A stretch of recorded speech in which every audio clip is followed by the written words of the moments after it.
हाय सांग मैंने नमस्कार जय जगन्नाथ।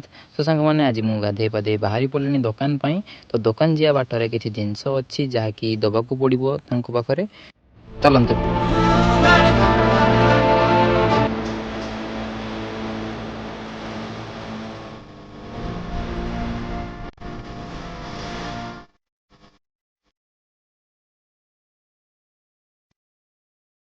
सजना छुई गुड़ा दे बाहरी पड़ी दुकान दुकान रे पहुँचला आपको देखेबी गोटे बढ़िया जिनस। तो आप व्यू एंजॉय कर।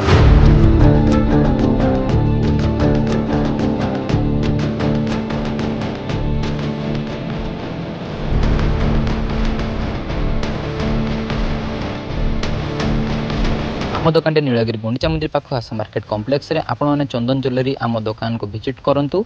बहुत सारा इयरिंग नेकलेस बेंगल बहुत सारा ज्वेलरी कलेक्शन।